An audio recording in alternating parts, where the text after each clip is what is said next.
40 kilometers east of Windhuk, the capital of Namibia, we find a place where humans care for wild animal orphans, Nankusay. Heading up the sanctuary is Mарлis van Veuren. She's devoted to caring for animals, and she has a rare connection with them, from the most endangered to the most abundant. Her husband Rudy also grew up in Namibia. He shares his wife's love of wild animals, and he's a medical doctor, which can come in handy if a vet isn't available. He has a passion for flying and uses it for conservation as well as to visit various clinics. 5-year-old Zacheo is following in his parents' footsteps and has the fantastic opportunity to spend his formative years growing up in the great outdoors, where he has lots of animal as well as bushman friends.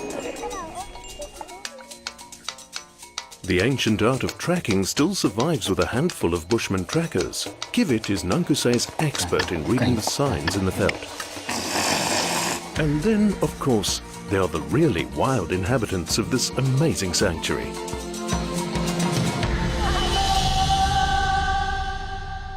In this episode, a new baby orphan arrives at Nankusay and needs to be introduced into the group.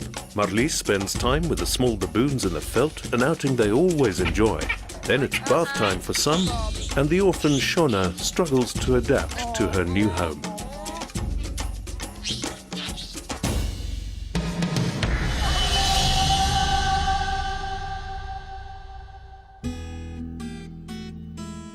Sunrise in Namibia. Mарлis and her family wake up to a chilly winter's day. Gus, the 8-month-old baby baboon, is already enjoying his first bottle of the day in bed. For Rudy, it's an early start as well, and he's off to work.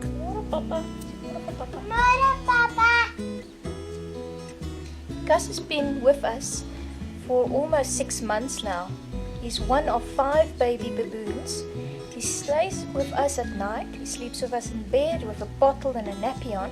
And then in the day we take him down to the creche because he needs to interact with other baboons, and he's also a handful during the day.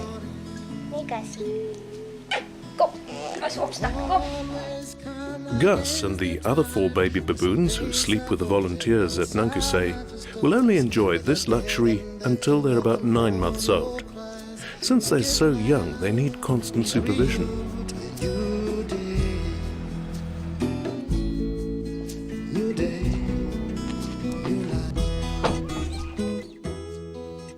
Basking in the sun, Frankie grooms himself as Mарлis takes Gus to the other baby baboons, where she and one of the volunteers, Joe, set out for their daily walk to experience and get exposed to the sights and sounds of the great outdoors.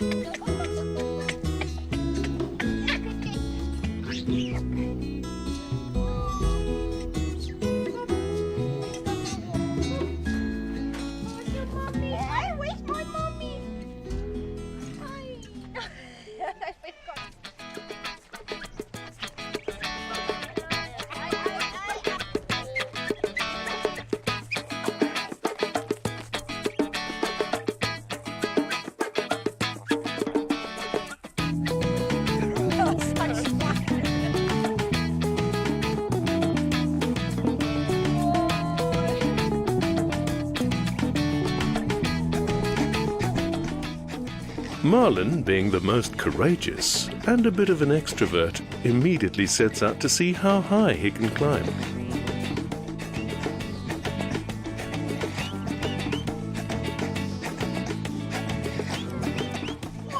The others stay close to Mарлis and Joe, foraging and scratching around for whatever they can find to nibble on, grass, roots, and the occasional small insect. Marlin notices that Mарлis is chewing on something, and his curiosity gets the better of him. He starts his investigation.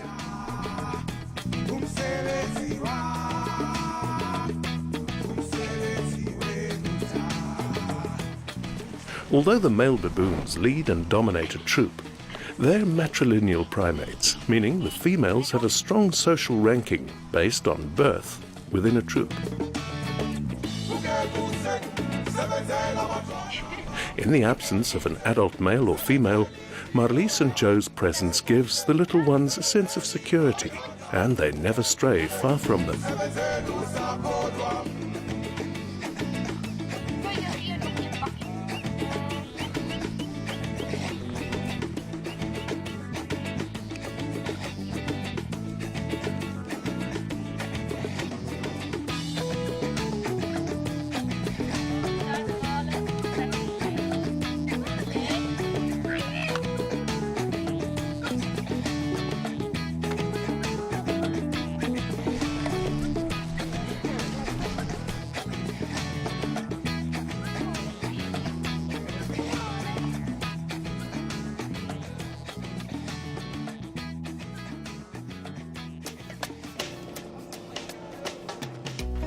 Baby baboons are cute, and we recognize their behavior perhaps because of their resemblance to humans.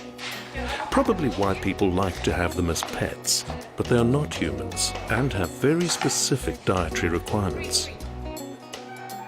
Many of the orphans brought to Nankuse suffer from malnutrition with symptoms like weak teeth and weight problems, as well as aggressive behavior. Cheetah cubs brought up on dog food and baby baboons fed cow's milk all have to be treated and put on the correct diet. For Gus and his friends, this means carefully measured milk formula.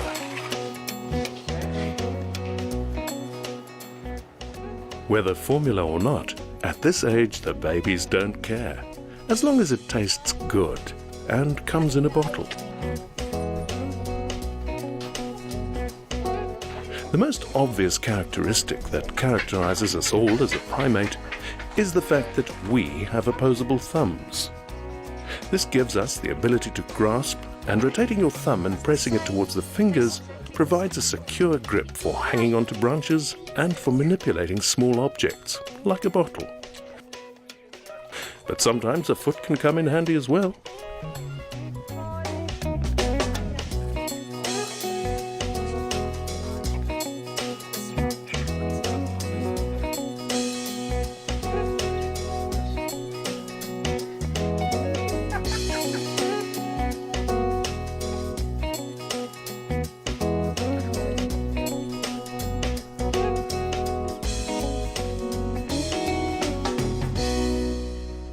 At about 10 o'clock, Mарлис receives news of yet another little baboon that needs her care, and she gets the clinic ready.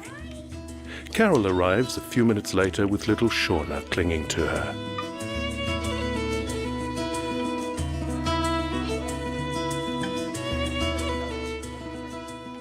Carol just picked her up now from people that drove all the way from the north of Namibia to Windhuk, it's in the central part, to drop off the little baby. Her mom was shot while she was pregnant with her, and that's how we think she got injured in her foot. I estimate her, she must be around about 4 to 5 months old, because then that's when they get this yellow eyebrows, and then they become a real handful. So that's how she ended up with us. Okay, I just want to have a look at the foot. Just want to clean it up. There's a little bit of a small cut on it still.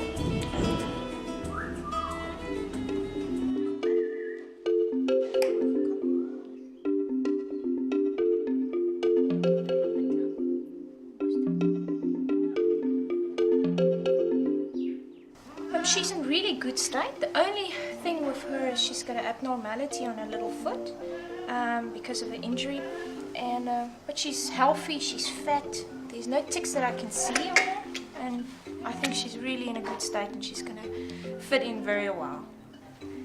Okay, I just want to give her just the multivitamin syrup. It's actually an electrolyte. So if she's been dehydrated, which she doesn't look like, this will help a little bit. Come and taste like cool drink. Kikkies, where's your cool donkeys?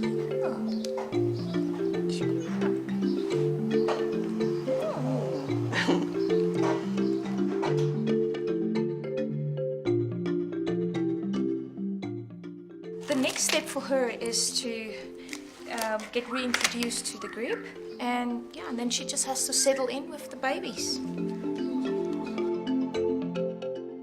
This is never an easy process, Frankie has probably seen this before and fears the worst.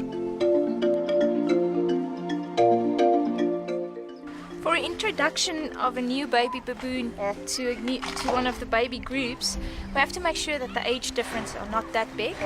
Luckily, in this situation, Marlin's group are not too old for her to go into.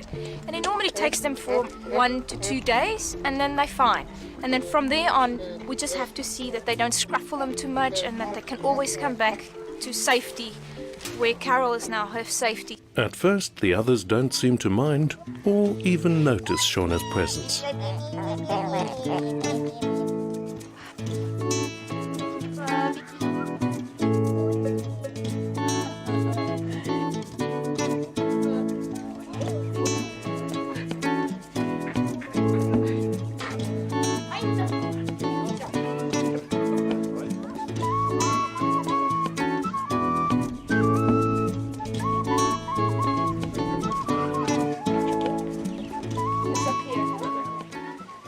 See Bonnie, she loves the new little baby, and that's really good because the females needs to bond.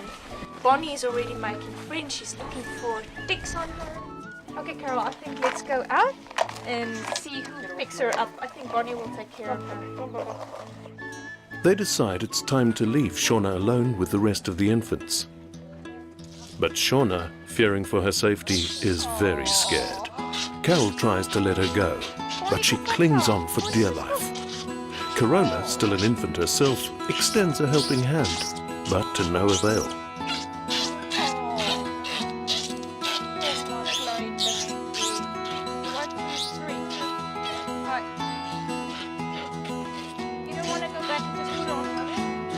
When Carol takes her deeper into the enclosure, she finally lets go and joins Lola and Corona. But she's still not happy. Although it's because of the hostile actions of humans that Shauna finds herself in this precarious situation, they're also the only safety she knows. The moment she sees Chris, the camera assistant, she bolts for him and finds comfort in his arms. Fortunately, he has a calming effect on her.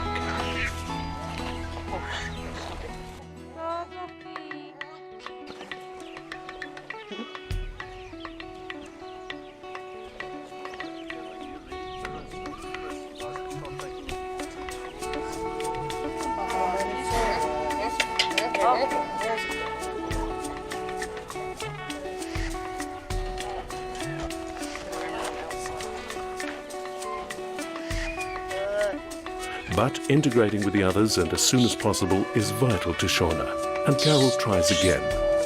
This time, Bonnie, true to her nature, comes to the rescue.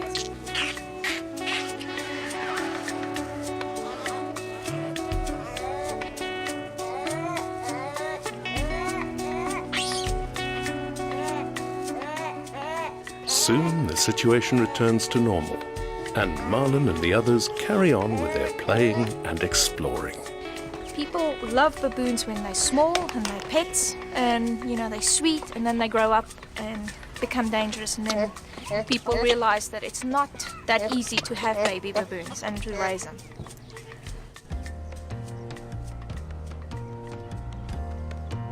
After all the excitement, time for the baby's hard feed, a mixture of fruit and vegetables. An additional meal they need because they cannot sustain themselves from the forage in the wild alone.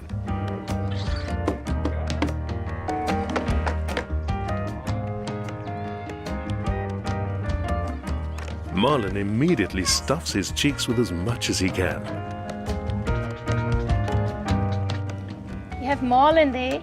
He's really so full of himself. He doesn't have a bad self-esteem. He always takes over everything. He's always the one that eats first and that loves to bath and experiment. And he's the naughty one also, and the bully. Nee, Marlin.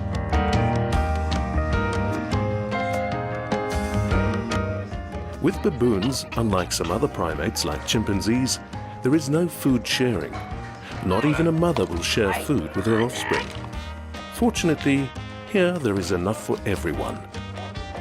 Feeding time also gives Mарлis the opportunity to watch their behavior and to see how they adapt in the group and socialize and play with each other.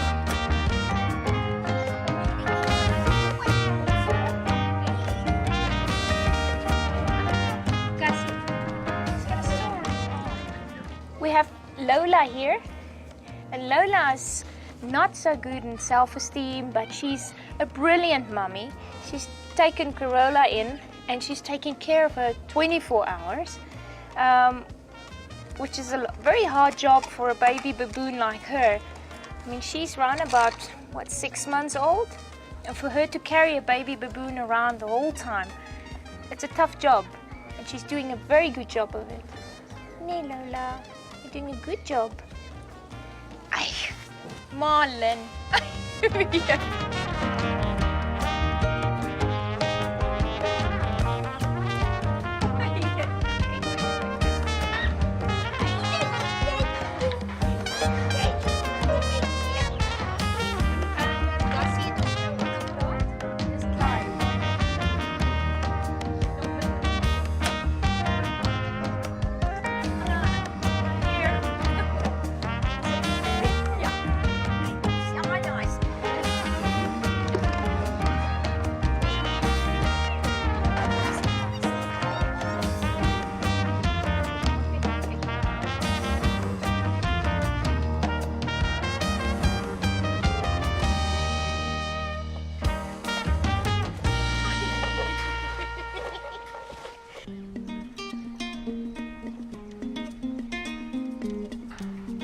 All this walking, playing and eating makes a little baboon quite dirty. And come late afternoon, it's time for a bath.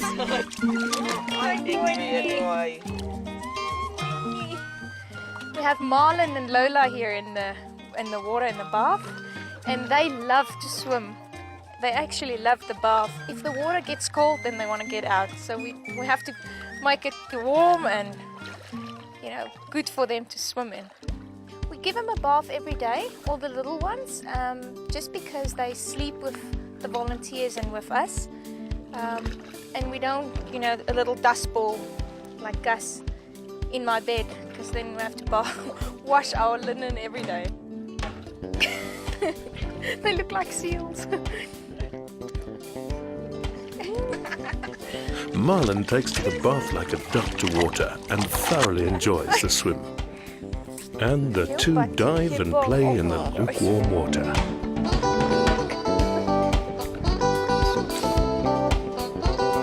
Marlin, swim.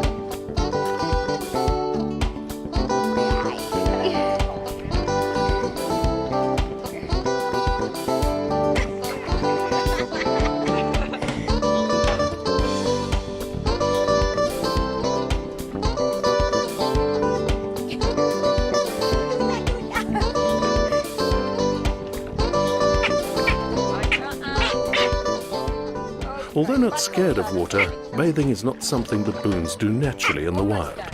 But being adaptive and intelligent animals, they've learned to enjoy it, just like we do. Marlin decides, I've had enough, and makes a dash for it. Lola is such a different baboon when it gets to bath time. Normally she doesn't want to have people around her and to touch her, and she doesn't have a very good self-esteem, but when it's bathing time, she just loves it. And she takes over and she looks like a seal in the water. We eventually have to take her out of the water and say, okay, you're done. And she loves it. Yeah.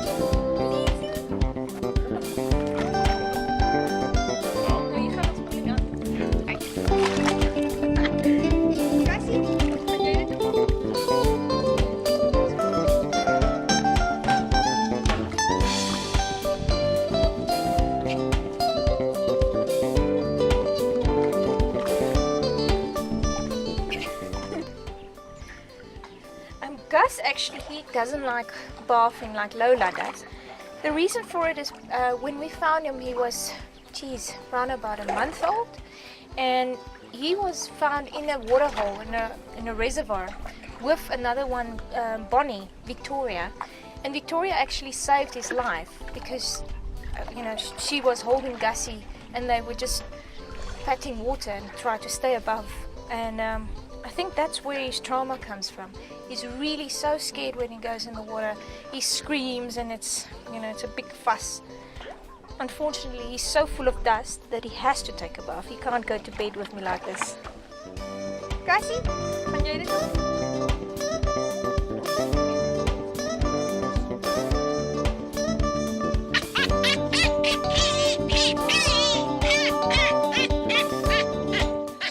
As soon as Mарлис puts him in the bath, Gus screams a little, but when he realizes the water's actually nice and warm, he relaxes.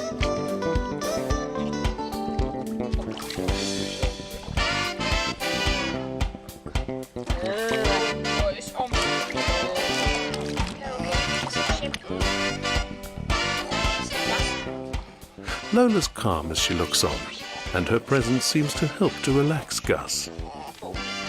Shampooing goes down without a hitch, and the two thoroughly enjoy the warm water. It's getting better.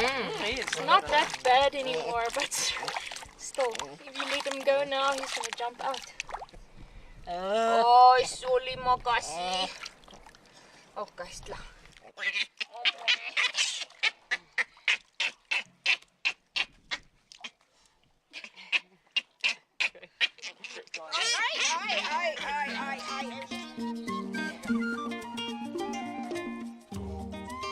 She's very old. She doesn't want to come out.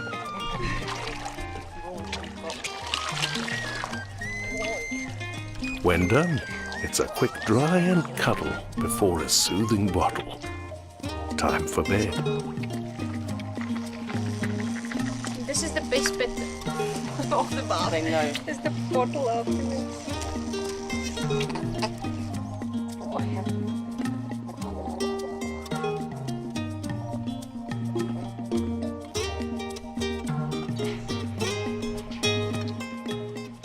That is love. That's his expression of love. And he's like, please don't put me back in the water. I love you. It's fine. I love you too.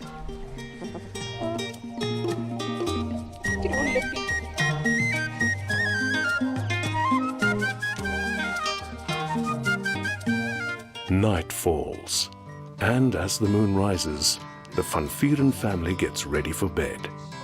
And so is Gus after his long and busy day. And nothing to make you sleep better than a full tummy.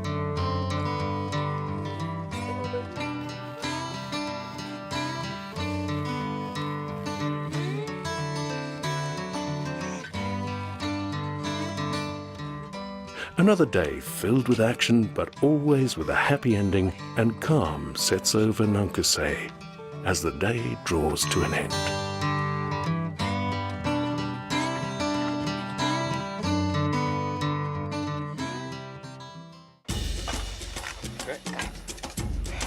In the next episode, Mарлис decides that 3 adult lions have to be relocated because of poaching problems in the area. At the same time, the 2 male leopards also move into a new enclosure. But that is not as easy as it sounds.